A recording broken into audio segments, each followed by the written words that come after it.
a Little League football coach and his wife were arrested for trying to connect with a prepubescent child. So let's talk about Benjamin Coney and his wife, Emily Brindley. So according to police, Benjamin Coney got on an encrypted app. Dude, I don't even know what that means. I hope you do. Maybe you could explain it to me. But he got on an encrypted app and he started messaging this person that he connected with. Now, Benjamin Coney, I believe, thought this person was the mother of children, but it was actually an officer, a detective. The messages that he sent to this person are tough to take. That's your warning. If you cannot take it, please catch me on the next video. So it looks like earlier on in the communication with this person that turned out to be a detective, Benjamin Coney sent messages like, I'm into some very effed up, sick taboos. That's just the thing you want to hear coming from your child's football coach, right? The police figured out that while they were messaging with a male, it was actually a male and female group that was looking for a young female. And Benjamin Coney even sent a message saying that his wife likes them young and that she wanted to see him have sex with a prepubescent child. Benjamin Coney asked this person if their children had ever had anything done to them, to which, keeping up with the ruse, the other person said, the detective said that the child had had certain things done to them that were spelled out in the affidavit. And Benjamin Coney asked if he can digitally or orally grape this child.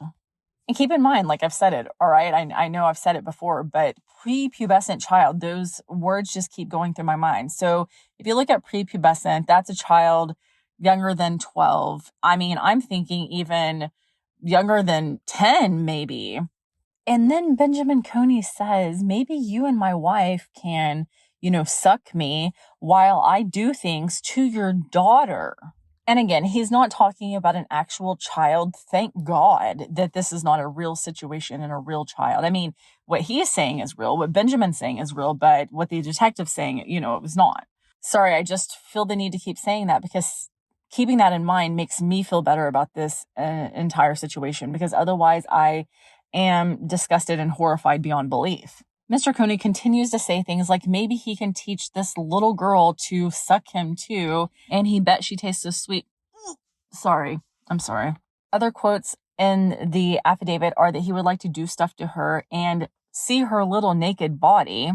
Benjamin Coney asked if this child would be a willing participant or if they would have to be forced. So in furtherance of the case, the detective asked for the husband and wife duo to prove that they were a duo by taking a picture and sending it to the detective together. So they do. And in the picture, Emily is like exposing her boobs in the picture. And Benjamin is like, she's so excited. And talking about Emily taking the picture, exposing her breast, Benjamin says that he wants this person to feel as safe and secure as they can. And then in talking about Emily, Benjamin says she also really wants to meet up and was wondering if we could come and play today. Benjamin and Emily were so ready to meet this child that they were like, we can leave right now. They were coming from Conway and would be heading toward Benton County.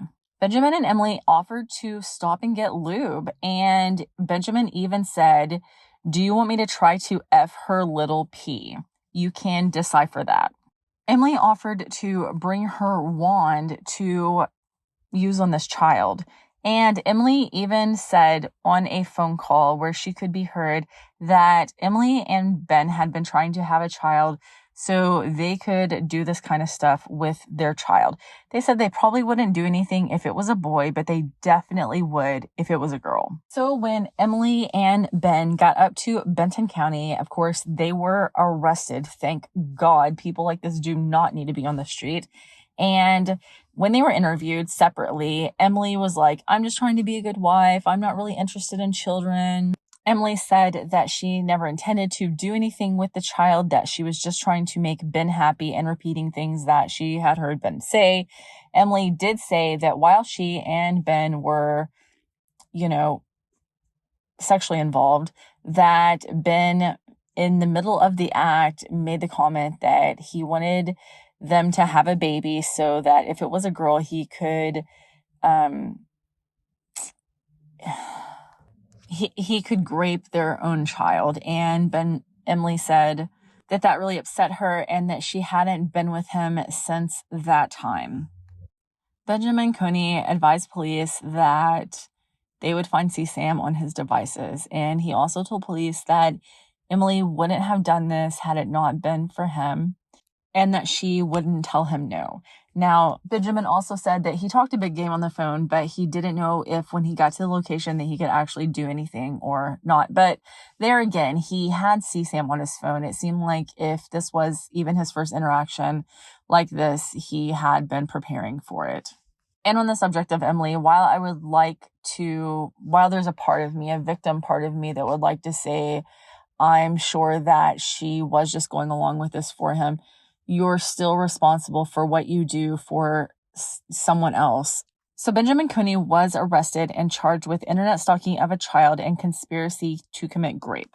Emily Brindley was charged with the same charges. They are an A felony and a B felony. Both Emily Brindley and Benjamin Coney are being held in the Benton County Detention Center. I'll update if there's more information that comes available. If I have said it once, I have said it a million times.